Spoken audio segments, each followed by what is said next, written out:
सहजानंद स्वामी महाराज की जय जय जय।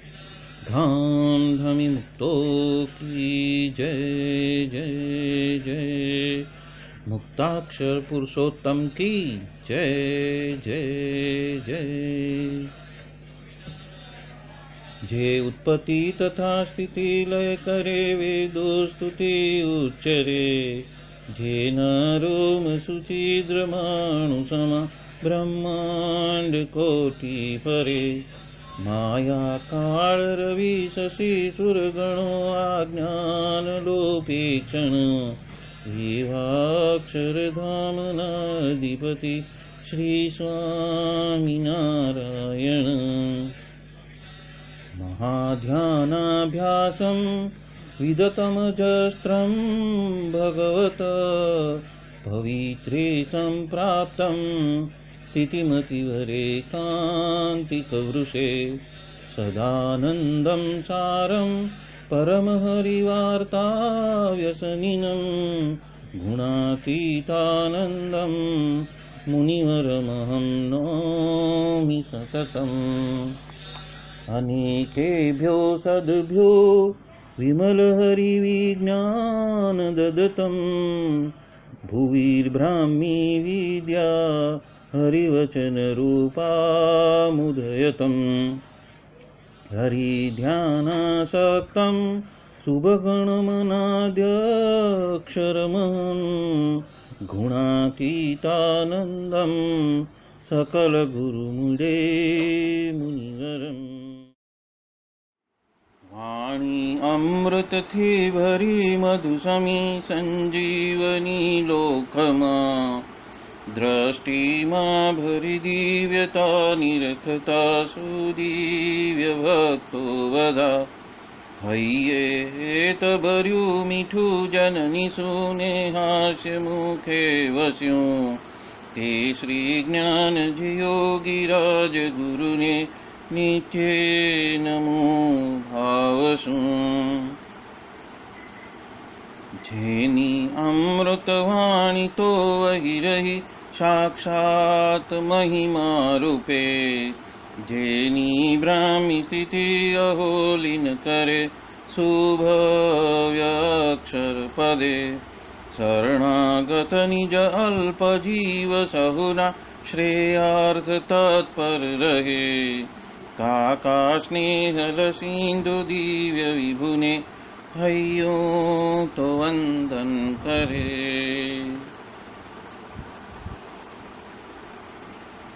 क्षिप शांत प्रशांत सागर समा साधु गुणे जे शोभता जेना दर्शन ने समागम थकी शांति सहु पामता जे छे मानस पुत्र काकाजिना ने भजन मालिन रहे एवा साधक वृंदना गुरु सुरत वंदन भरत भाईने। भक्ति सभर गुलतान थईने महापूजा जे करे अनुवृत्ति अद्भुत जाळवी रीजया काकाजीने मलकंतु मुख पुलकित हयो युवानो ने जे गमे एवा सुरद भूल कुविरल वंदन अहो असी भाईने। ब्रह्म रूप निज ने मानता वळी श्रीजी हइये धारता जे मस्त रही ने प्रभु भजन मा सुरद भाव धारता महिमा सभर दासत्व छलके जीवन माछे सहजता काका स्वरूप दिन कर विभु संभारवामा धन्यता। यत् सत्येन जगत् सत्यं यत् प्रकाशेन भाति तत् यदानन्देन नन्दन्ति तस्मै श्री गुरुवे नमः। ध्यानमूलं गुरोर्मूर्ति पूजामूलं गुरोर्पदं मंत्रमूलं गुरोर्वाक्यं मोक्षमूलं गुरो कृपा। सहजानंद स्वामी महाराज की जय जय जय।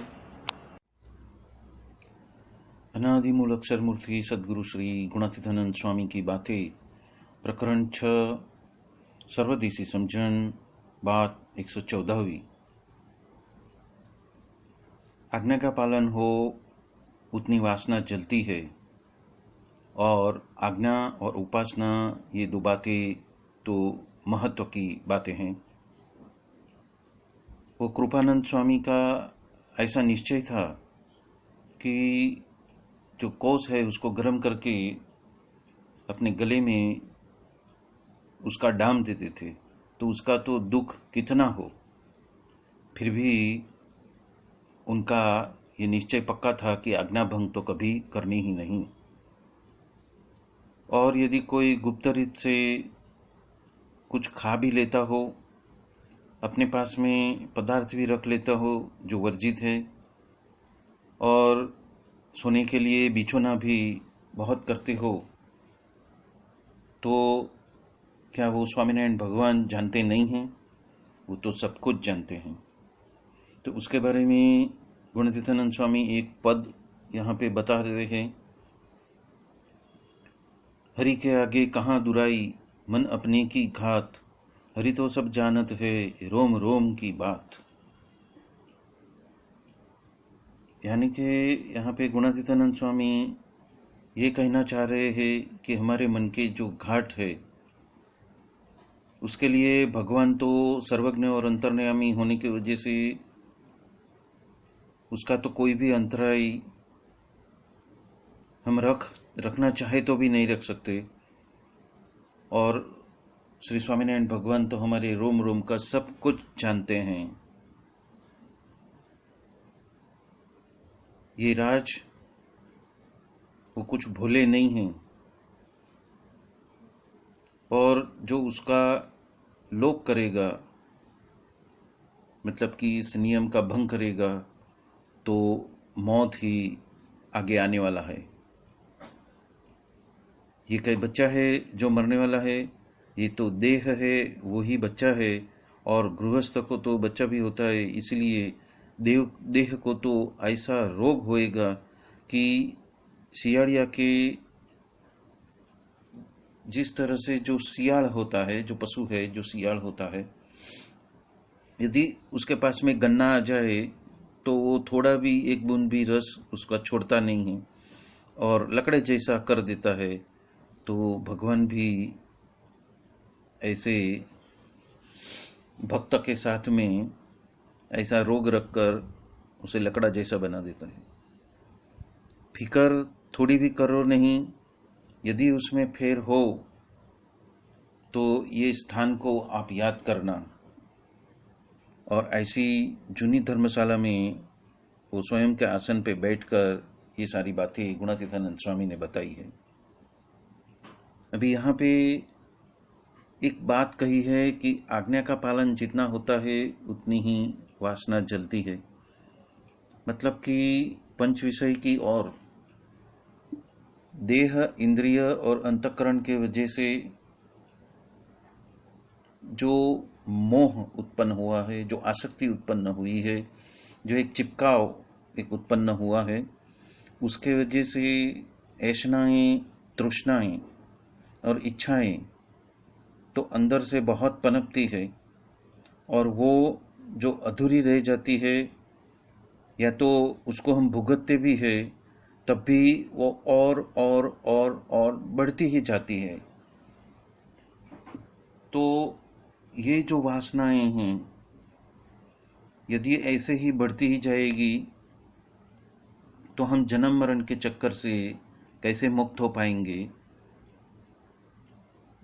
तो ये जो पंच विषय तो ऐसे है कि उसकी आसक्ति में जो व्यक्ति फंस गया है, तो उसको यदि वहां से बाहर निकालना है तो ऐसे गुणातीत संत के शरण में जाकर यदि उनकी आज्ञाओं का पालन करेंगे तो ऐसे जो पंच विषय रूपी जो आसक्ति है उसमें से वो छुड़ाएंगे भी, वो ज्ञान भी देंगे, बल भी देंगे, हमारे लिए प्रार्थना भी करेंगे, भजन भक्ति भी करेंगे और हमें भी रास्ता दिखाएंगे कि हम हमेशा के लिए ऐसे जो देह, इंद्रिया और अंतःकरण के वजह से जो वासनाएं हैं, जो इच्छाएं हैं, जो पनपती है, वो हमेशा के लिए खत्म हो जाए और उनके बीज जल के भस्म हो जाए।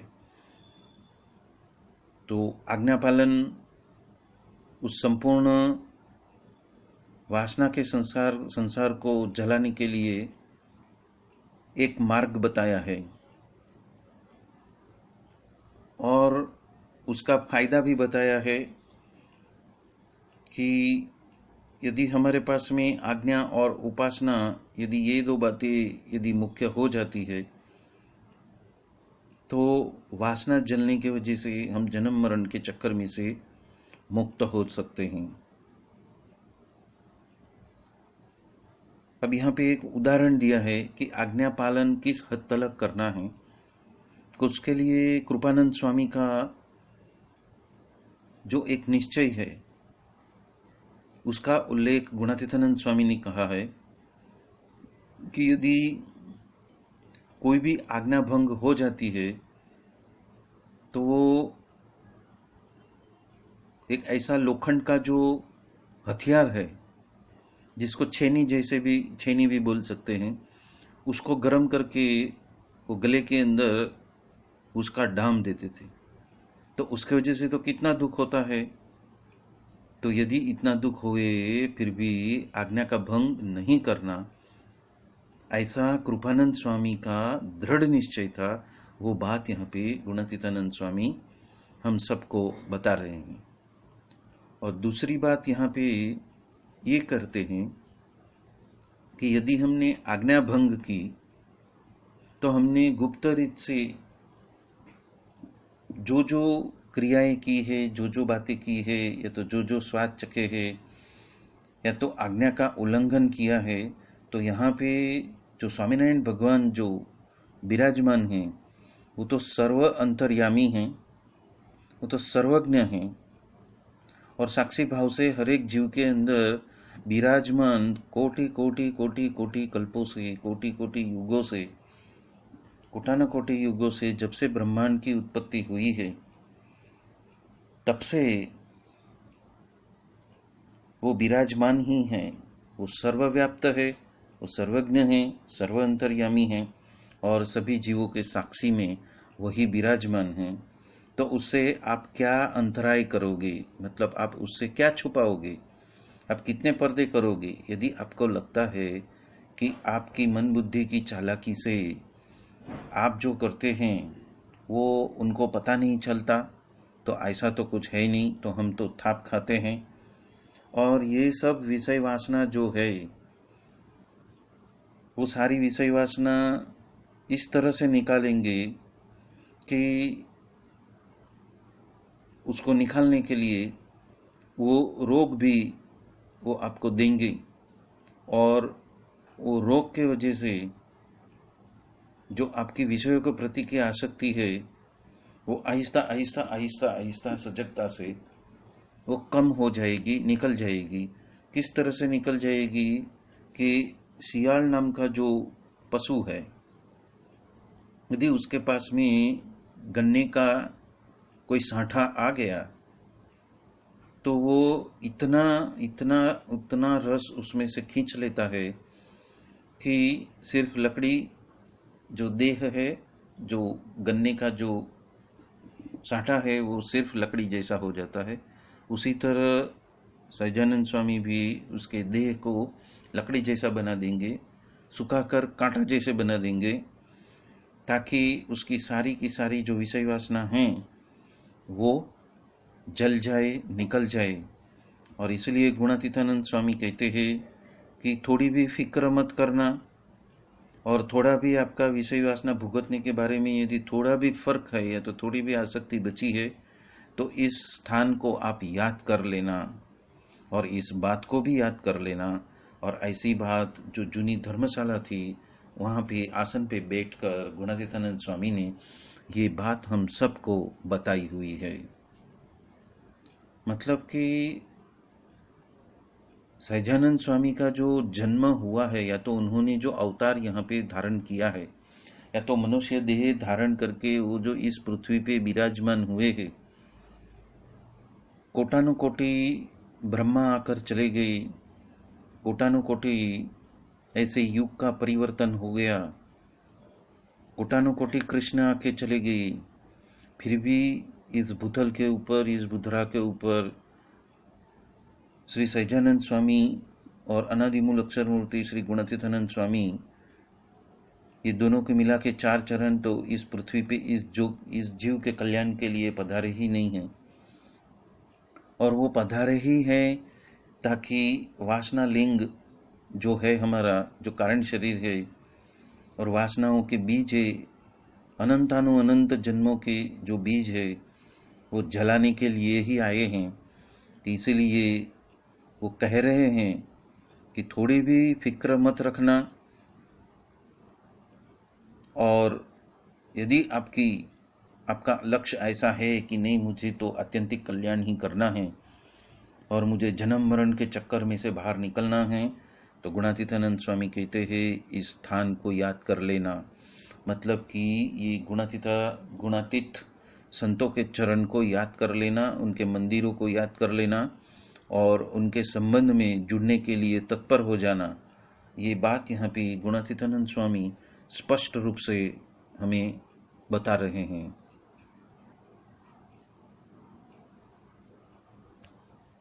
यहाँ पे यदि हम वेदांत को देखें, तो वेदांत में वासना का जो अर्थ किया है वो हम देख रहे हैं।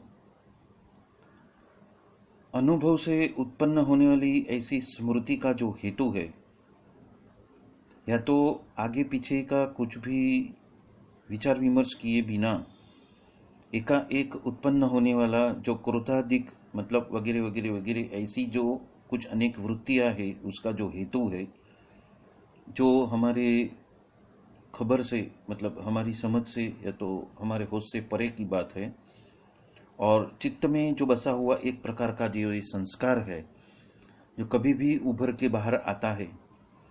और यदि जीव सजग नहीं होता है, यदि वो अपने होश पे नहीं होता है, अपने आप को निजात्मानम ब्रह्म रूपम में स्थित नहीं है, तो वो ऐसी छुपे हुए संस्कार जो है जब वो बाहर निकलते हैं तो अकारण ही उसे प्रतिक्रिया दे देता है और उसके वजह से और नए जन्म मरण के संस्कार उसके ऊपर स्थापित होते हैं। यहाँ पे इनडायरेक्टली कहे तो ये सबकॉन्शियस माइंड में हो चुकी एक प्रोग्रामिंग है कि या तो किसी पदार्थ के बारे में राग या द्वेष की एक ऐसी गहरी इंप्रेशन है कि उनके सन्मुख होते ही वो तुरंत ही लपक के बाहर आ जाते हैं और अनजाने में ही, जाने में या अनजाने में, हम उसके प्रति हेत प्रीत या घृणा नफरत करने लगते हैं।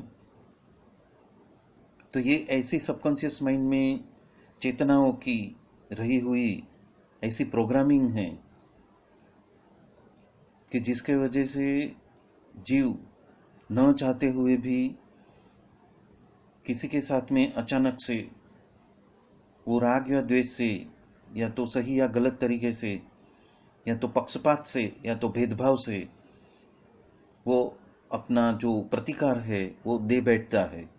और उसके ऊपर कभी कभी तो मनुष्य का कंट्रोल भी नहीं रहता है और होश भी नहीं रहता है। कंट्रोल तो नहीं रहता है पर होश भी नहीं रहता है कि मैं इतने लोगों के साथ में अच्छी रीत से मैं वर्तन कर रहा हूँ, तो क्यों इसी व्यक्ति के साथ में, या तो इसी जगह के ऊपर, या तो इसी घटना ऐसी प्रसंग में ही मैं क्यों बेकाबू हो गया, जो उसको अनजाने में भी, मतलब जान के भी या अनजाने में भी उसको कुछ पता ही नहीं था और अचानक वो बातें उसके अंदर से, ज़हन में से, अपने हृदय में से बाहर निकल गई और ऐसा बर्ताव, सही या गलत बर्ताव उसके अंदर से निकल गया। तो यहाँ पे ऐसी जो स्मृतियों का जो भंडार है जिसके वजह से हमारी वृत्ति सही या गलत दिशा में चलने लगती है, तो उससे छूटने की बात, ऐसे मलिन संस्कारों से जो छूटने की बात है, यदि हमने कुछ अच्छी बातें अंदर पकड़ के रखी है और हमारा बर्ताव बरोबर शोभनीय बर्ताव है हर परिस्थिति में, तो वो तो आवकार्य है। पर ऐसे जो मलिन संस्कार है जिसके वजह से हमारी जो वर्तन है या तो हमारी वृत्ति है वो ग्राह्य नहीं है, या तो फिर वो स्वीकृत नहीं है खुद को या अन्य जनों को, या तो जन के समूह को जिसकी स्वीकृति नहीं हो सकती है, ऐसा जो बर्ताव है वो जब निकलता है तो उसको ही वासना कहा गया है। दूसरा ये क्या है कि जैन शास्त्र के अनुसार जो हम कर्म करते हैं,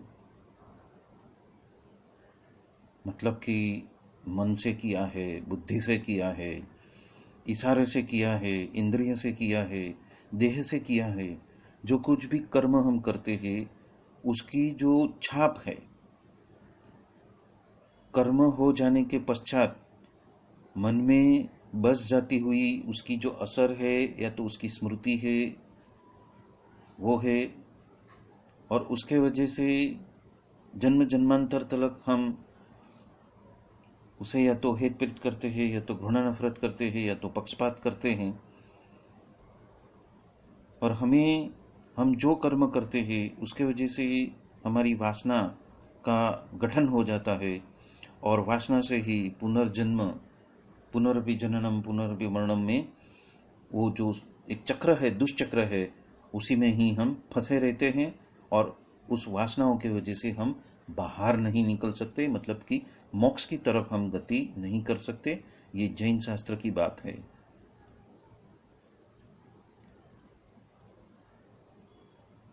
उपरांत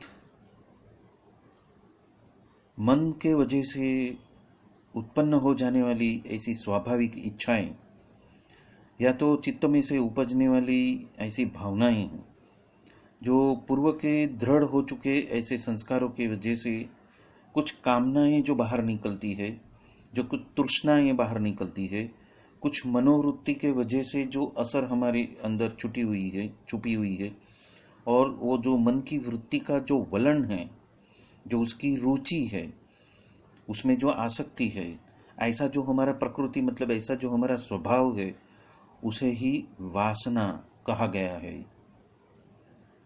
और इस वासना का कारण अज्ञान है, क्योंकि जिस वक्त हम अपने आप को भ्रमरूप मान लेते हैं, तो ये जगत जिस तत्वों से बना है वो अविनाशी नहीं है, वो नाशवंत है।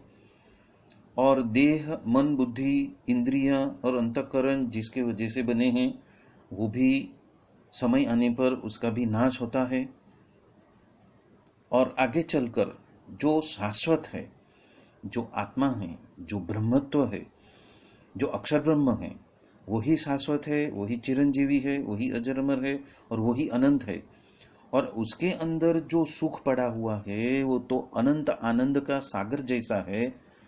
जो सुख अनंत ब्रह्मांडों के विषयों के सुख को जमा करके भी जो सुख नहीं मिल सकता, ऐसा सुख आत्मा के अंदर भरा पड़ा है। और उस आत्मा के अंदर हम लय और लीन हो जाएंगे। हमारी अवेयरनेस, हमारा होश, यदि हमारी वृत्तियां यदि वहां से ही हम उसको चलित करेंगे, तो हम ये सारे ऐसे जन्म मरण के चक्करों में से बाहर आ सकते हैं। ऐसी मनोवृत्तियों से, ऐसी बुद्धि से, ऐसे मलिन संस्कारों से और ऐसे अज्ञान से हम बाहर आ जाएंगे और जन्म मरण के चक्कर में से भी हम बाहर आ सकते हैं। तो वो भी एक कारण है, अज्ञान भी वासनाओं का कारण है कि हमने देह को या तो इस जगत को, इस मिथ्या जैसे जगत को जो अस्थाई है, उसको हमने सत्य मान लिया है। और उसका जो सुख है वो तो जूझ है, मतलब कि बहुत ही कम है। और उसके सामने जो ब्रह्म रूपत्व का जो आनंद है, जो महाराज की मूर्ति का जो आनंद है, वो तो इतना असीमित और अफाट है कि जैसे जैसे हमारी साधना उन्नत होती जाती है, वैसे वैसे वो आत्मा का जो संपूर्ण गुण धर्म है वो हमारे रोम रोम से जब प्रकट होता है, तो हमारा संपूर्ण अस्तित्व आनंद के महासागर में झूमने लगता है। और तत्पश्चात माया का या वासना का कोई भी असर हमारे ऊपर हो ही नहीं सकता। ये बात है, मोक्ष की बात है।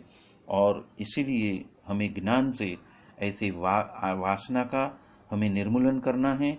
और उसकी शुरुआत होती है आज्ञा के पालन से। ऐसे गुणातीत संत की आज्ञा के पालन से हम जैसे जैसे आगे बढ़ते जाएंगे, वैसे वैसे हम ऐसी जो जन्म मरण के चक्कर को खड़ा करने वाली जो मनोवृत्ति है, उससे हम दूर हो जाएंगे, मतलब कि उससे हम विरक्त हो जाएंगे। और जो सच्ची असली तत्व है और असली तत्व का रसपान करने लगेंगे। महाराज की मूर्ति का जो आनंद है वो हम चखने लगेंगे, लेने लगेंगे और उसमें ही ओतप्रोत हो जाएंगे। उसको काम वृत्ति भी कहते हैं, विषय वासना भी कहते हैं। और उसको एक तरीके से हम अज्ञान भी कह सकते हैं। वासना का जन्म ही अज्ञान के वजह से हुआ है। और वो अज्ञान का निर्मूलन करने के लिए ही ये गुणातीत संत इस पृथ्वी पे इसी हेतु से आए हैं। और हमें कारण देह से मुक्ति देने के लिए वो हमारे लिए दिन रात अथक प्रयत्न कर रहे हैं। और उसी लक्ष्य को पहुंचने के लिए हरेक जीव पे ऊपर अनंत अनुग्रह करने के लिए ही, इसलिए श्री जी महाराज ने मंदिरों की रचना की है, परंपरा के अंदर गुणातीत संतों की रचना की है, ऐसे शास्त्रों की रचना की है। और आज भी नए नए ऐसे ज्ञान के पुस्तक बाहर आ ही रहे हैं, शास्त्रों की भी रचना की है। और ऐसे ज्ञान के लिए भी उन्होंने बहुत सारे दाखड़े, मतलब कि बहुत सारी कवायद उन्होंने इस पृथ्वी के ऊपर वो कर चुके हैं और कर रहे हैं और आगे भी करने वाले हैं। क्योंकि उनका मूल लक्ष्य ही है कि ऐसी वासना, ऐसे अज्ञान का नाश करके समूल का मूल ठूठा सहित ऐसी वासनाओं का नाश करके जीव को शुद्धाति सिद्ध ऐसे अक्षर ब्रह्म बना के परब्रह्म की सेवा में जोड़ देना। और परब्रह्म ऐसे श्री सच्चिदानंद स्वामी जो अक्षरधाम के अधिपति है, ऐसे अक्षरधाम में हमें उसमें आसरा मिल जाए, हमें उसमें जाने का लायकात मिल जाए, उसके लिए ही ये सारा दाखड़ा इस पृथ्वीलोक पे उन्होंने रचा है। इसी बात का जो समर्थन है वो प्रकरण 12 की बात 34 में गुणातीतानंद स्वामी बता रहे हैं कि कृपानंद स्वामी कहते थे कि भगवान के तो दर्शन करते रहने के और बातें तो साधु की सुनते ही रहनी और उनके साथ में ही रहना और भाव को ऐसा का ऐसा रखना, मतलब मनुष्य भाव परखना नहीं और दिव्य भाव ही रखना। और ये तो बहुत बड़ी बात है। जितना धर्मामृत वगैरह ग्रंथों का लोप हो जाता है, आज्ञा का लोप हो जाता है, तो उसके वजह से तो हमारा बहुत नुकसान होएगा।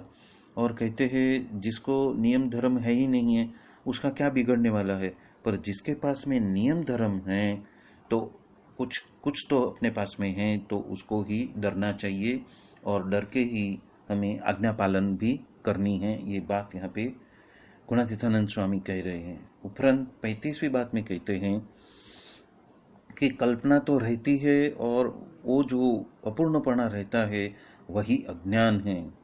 क्योंकि जो स्त्री का भोग तो वो कर नहीं सकते और द्रव्य को तो छू नहीं सकते और अच्छा अच्छा खाना तो वो खा नहीं सकते और वस्त्र तो बहुत अपने पास में रख नहीं सकते। ऐसे साधुओं के नियम हैं स्वामीनारायण संप्रदाय में।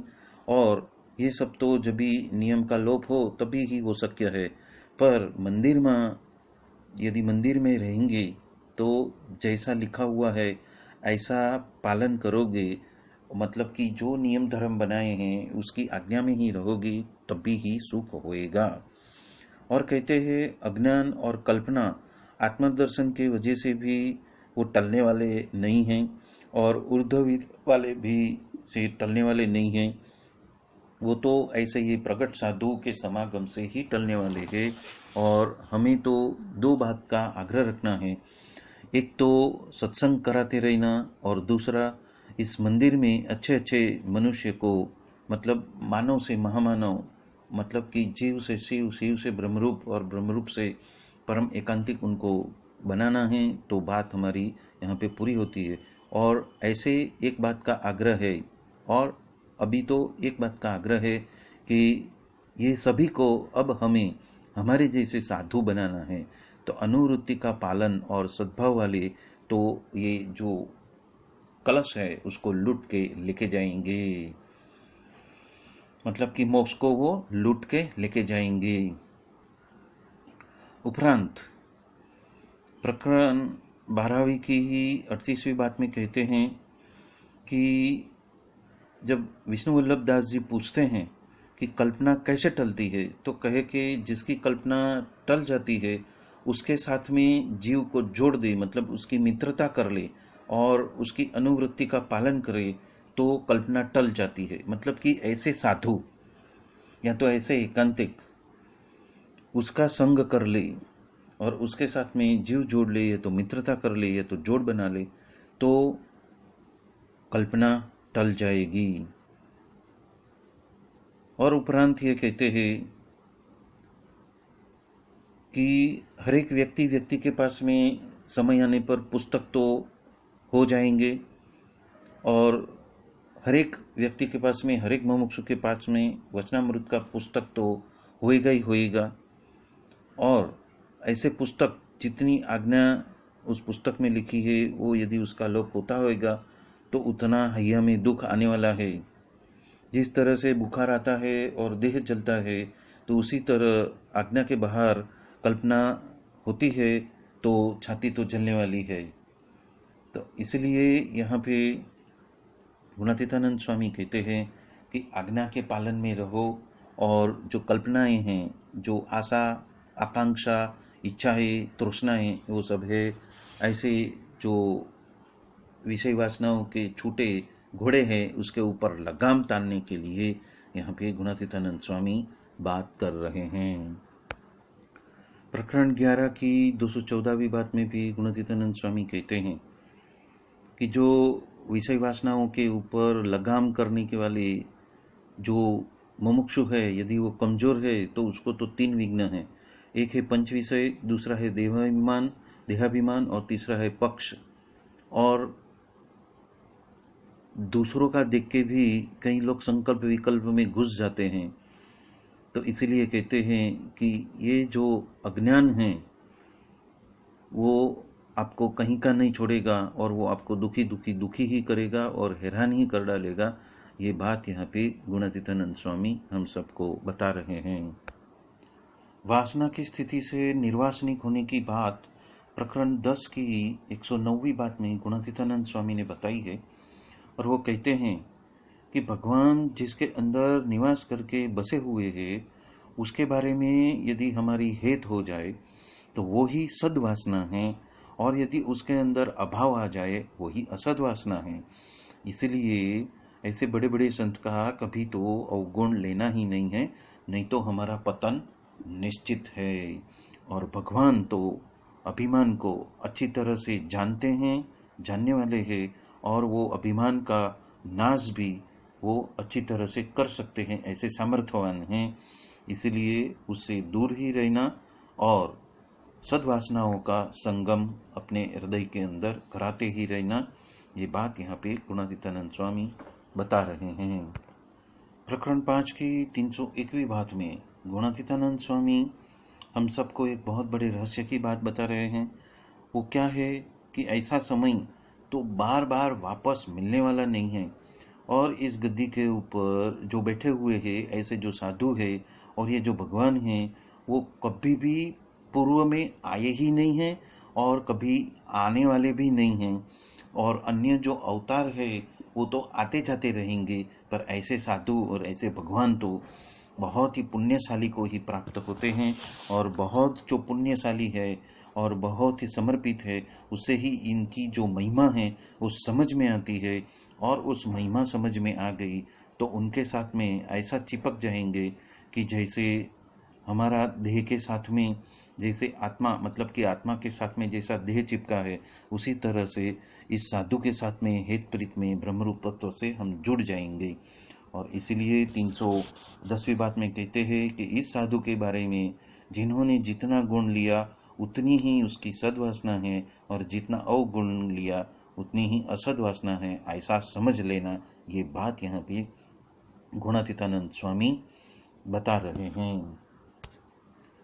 प्रकरण 9 की 157वीं बात में गुणातीतानंद स्वामी कहते हैं कि संत के साथ और सत्संग का साथ यदि छूट गया तो वो भगवान में से भी छूट जाता है, ऐसा ही जानना। वो भगवान की भक्ति में से भी छूट जाता है।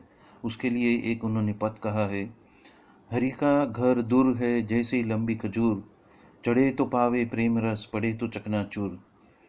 मतलब कि भगवान का घर वो जहाँ से आए हैं, अवतारी के, सभी अवतारों के जो अवतारी है, जो उनका जो घर है वो तो अक्षर धाम है। तो वो बाह्य दृष्टि से मिलना तो बहुत ही कठिन है, पर ये जो मूर्तिमान जो पृथ्वी पर बैठे हुए हैं, यदि उसको ही समझ ले तो परम कल्याण हो जाता है। और यदि नहीं समझोगे, ऐसा संबंध स्थापित नहीं करोगे, तो आप जन्म मरण के चक्कर में रखड़ते ही रहोगे अनंत अनंत अनंत समय तक। और यदि असद्भाव ले लिया तो चुरे चुरा हो जाएगा, मतलब कि आत्मा का ही विनाश हो जाएगा, पतन हो जाएगा। और एक बात कहते हैं कि भगवान यदि भजना हो तो करोड़ काम भी छोड़कर हमें ये काम कर लेना है, मतलब कि ये साधु के साथ में जो सत्संग है, उसके साथ में जो संबंध है, उसमें जुड़ जाना है। सतम विहाय भोक्तव्यम सहस्त्रम स्नानमाचरेत, लक्ष्यम विहाय दातव्यम कोटिन तत्वा हरिम भजेत। मतलब इस श्लोक से गुणातीतानंद स्वामी ये बात कहना चाहते हैं कि 100 काम को छोड़कर खाना खा लेना, 1000 काम को छोड़कर स्नान कर लेना, लाख काम को छोड़कर दान कर लेना, और करोड़ काम को छोड़कर भगवान का भजन करना, और अरब काम को छोड़कर ऐसे गुणातीत संत के साथ में संबंध जोड़ लेना और उनकी पहचान कर लेनी। पर ये जो जीव है वो करे तब होए ना, वो चंदन को काट कर वो तो बावड़ की फिरते वो वाड़ बनाते हैं। वो क्या, तो कि वो देह की ही रक्षा में पूरा जिंदगी व्यतीत कर देता है, और देह के वजह से तो सिर्फ पाप ही करता है। पर जो लक्ष्य 84 का दुख को यदि वो जान लेता है, वो ज्ञान पा लेता है, तो उसके वजह से ही वो प्रभु को भज सकता है। और उसके लिए जो खगोड़ भूगोड़ का विज्ञान है, जो खगोड़ भूगोड़ का जो वचनामृत है, यदि कोई उसको व्यवस्थित रूप से समझ ले कि 3.5 करोड़ बार ब्रह्मा आके चले जाने के बाद ही 84 लक्ष योनियों में भटकता हुआ आत्मा को उसके पश्चात ही ऐसी भूमि के ऊपर भरतखंड जैसी और भारत देश जैसी भूमि के ऊपर ऐसे गुणातीत संत के चरण मिलते हैं, उनका संबंध प्राप्त होता है। और यदि उसको ही नहीं पहचानेगा तो ये विषय वासना की जो जाल है वो अपने स्वयं के बल से या तो कोई साधना के बल से तो वो तोड़ सकने वाला नहीं है। और ये संत को बहुत ही दिव्य मानकर उसके अंदर सद्भाव रखकर यदि जुड़ जाता है, रसबस हो जाता है और अपना लक्ष्य बना लेता है कि जीते जी ऐसे संत का समागम करके मुझे तो मोक्ष का ही आलंबन रखना है, तो इसी जन्म में वो हो सकता है। ये बात यहाँ पे गुणातीतानंद स्वामी बता रहे हैं। और ऐसी बातें तो बार बार मिलने वाली नहीं है। और इसके वजह से कहा है कि ऐसे पुस्तक जो है वो हमें बार बार हमें पढ़ते ही रहना है, पढ़ते ही रहना है, पढ़ते ही रहना है। और उसमें से जो कुछ अच्छा मिलता है उसका पालन करने के लिए हमें हमारा कदम आगे बढ़ाना है। वो बात यहाँ पे गुणातीतानंद स्वामी हम सबको बता रहे हैं। प्रकरण 12 की 79वीं बात में भी गुणातीतानंद स्वामी ये जो वासना रूपी अज्ञान है, या तो वासना जिस अज्ञान के वजह से होती है उसकी ही बात कर रहे हैं और कह रहे हैं कि हमें सर्वोपरि भगवान और ये सर्वोपरि ये साधु, ये दोनों आपको प्राप्त हुए हैं और वो आपके सामने ही आमने सामने आप बैठे हो और जो बातें करते हैं और उसके वजह से ही वो मूल अज्ञान को निकाल देते हैं। तो उसका जो लाभ है वो हमें करोड़ काम बिगाड़ के भी उनको साध लेना है, समझ लेना है और वो समझ के उसका अनुपालन करना है कि जिसके वजह से हम अपने आप को ब्रह्मरूप मानकर हम क्षति देह से अक्षरधाम का सुख लेते हो जाए और माया से और माया के पास से हम मुक्त हो जाए। ये बात यहाँ पे गुणातीतानंद स्वामी हम सबको बता रहे हैं। प्रकरण 12 की 81वीं बात में भी गुणातीतानंद स्वामी जो जीव की अवलचंडाई करने का जो स्वभाव है कि जो आज्ञा करते हैं उसका खंडन करते रहना और खंडन करके जो उसको जो पसंद है, जो जिसमें रुचि है उसी प्रवृत्ति में जुड़े रहना। तो यहाँ पे गुणातीतानंद स्वामी कहते हैं कि भगवान और साधु जिस तरह से कहते हैं यदि ऐसे ही करते हैं, मतलब कि उनकी रुचि के हिसाब से ही वो वर्तन करते हैं और आज्ञा पालन करते हैं, तो उनका जो पसंदीदी जो बात है, उनका जो राजीपा जिसमें है, यदि वही करते हैं तो ही वो निवृत्ति है। यानी कि भगवान और संत जो आज्ञा करते हैं उसका पालन कर लेते हैं तो वही निवृत्ति है। और भगवान के पसंदीदा जो बातें हैं उससे बाहर जो कुछ भी हम करते हैं वो तो प्रवृत्ति है। इसलिए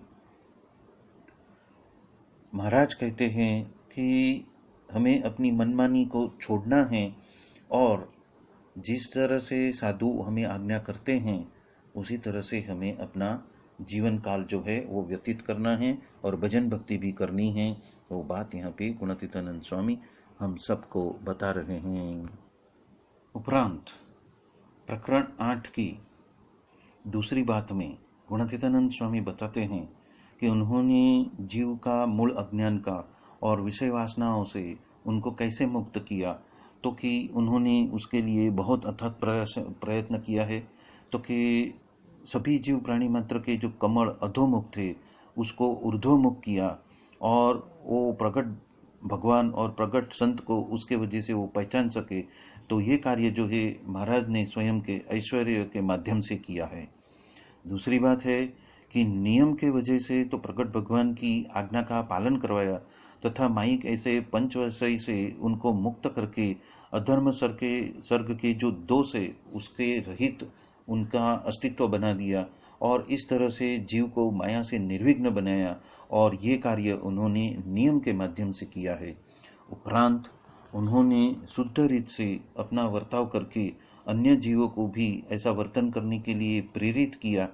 और उपरांत धर्म, ज्ञान, वैराग्य और महात्मा ज्ञानी सहित जो प्रकट भगवान की जो भक्ति है, ये 4 गुण सिद्ध कराकर परम एकांतिक दृढ़ सभी को दृढ़ करा के पालन करवाया और उस भगवान में सभी प्रकार से उनको जोड़ दिया।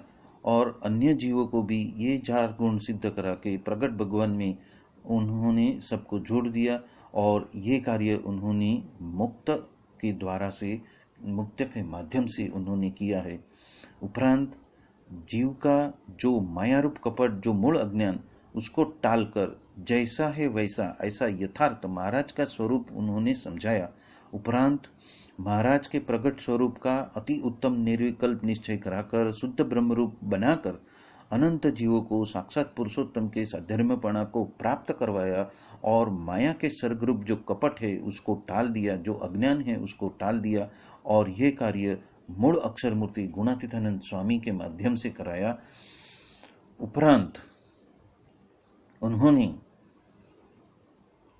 अपना साक्षात दर्शन कराकर मुमुक्षुओं को साक्षात दर्शन देकर स्वयं के प्रत्यक्ष स्वरूप का दिव्य साकारपणा का अति दृढ़ निश्चय कराया।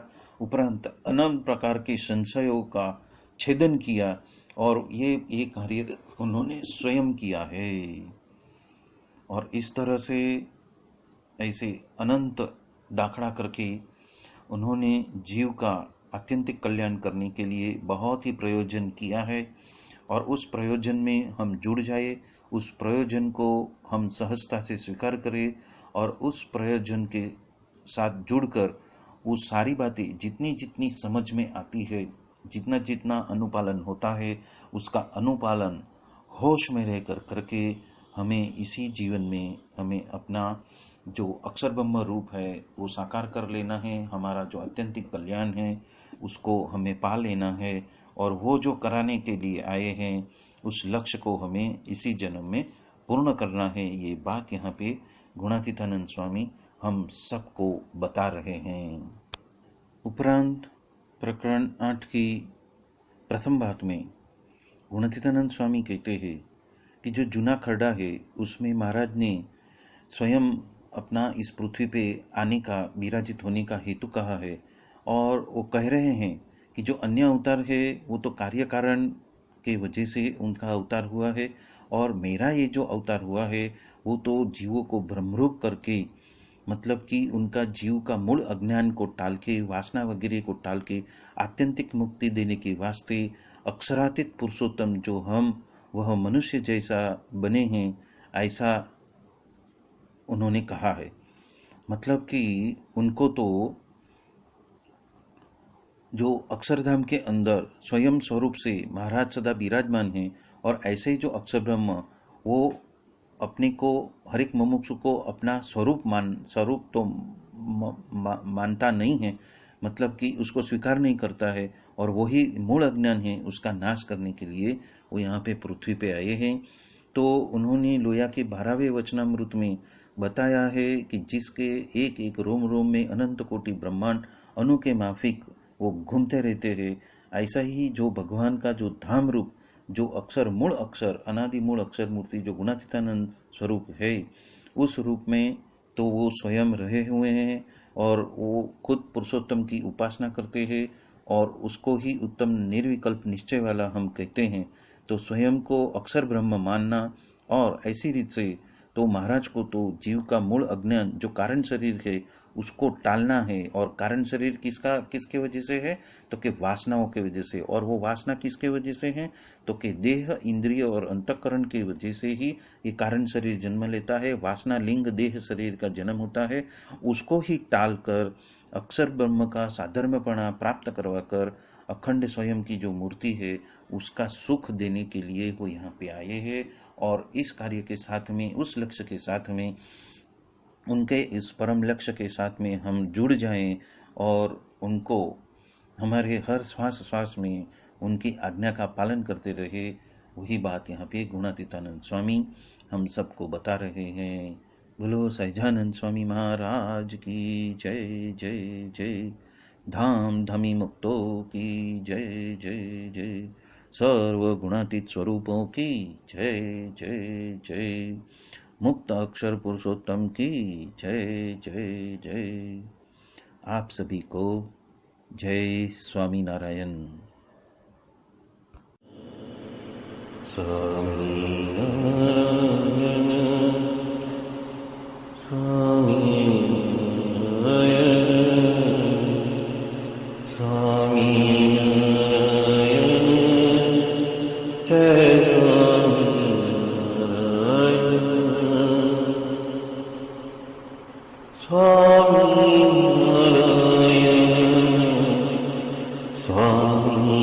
नारायण